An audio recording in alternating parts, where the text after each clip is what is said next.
Here's the thing.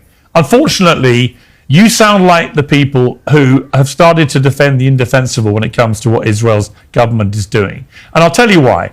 After all these attacks on Palestinians as they're queuing up for food, the IDF says basically the same thing. Either they were firing warning shots, or they felt they were being threatened by some people, or they've launched an inquiry or an investigation, and we never get the results of any of this.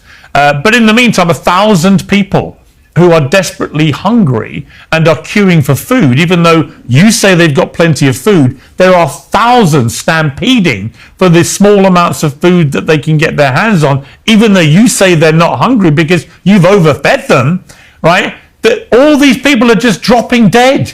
And it's got nothing to do with the fact the IDF are firing towards them, when everybody knows it does. And this is the problem when you defend the indefensible. It would have so much more credibility if the IDF just once said, you know what, we did. We shot at them, and like you said, you're very proud of everything they're doing. And if they were to proudly own this and explain why they need to shoot starving people who are stampeding for fragments of food, maybe we'd all take a lot more seriously the other claims they make. And the other point I'd make, Shawaz, is when you now just tell me I'm talking nonsense and they're all overfed and no one's getting killed and it's all on Hamas. To this day, the Israeli government refuses to let any international media into Gaza.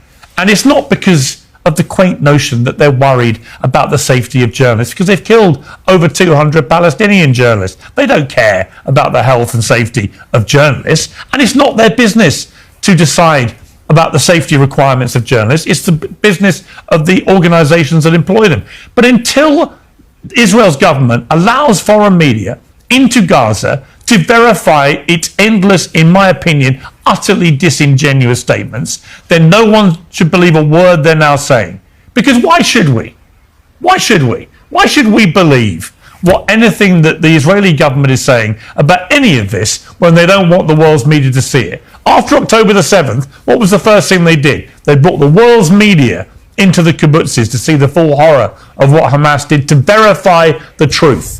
But they won't apply that same thinking to verifying the truth in Gaza. And as a journalist, I know why they don't want to do that. They don't want people to see the truth. They're hiding the truth. That enables them to lie with impunity and to discount any responsibility for anything they're doing. And if I sound angry about this, it's because I'm bloody angry about it. Because it's so obvious that they don't want people to see the truth. And you can sit here and you can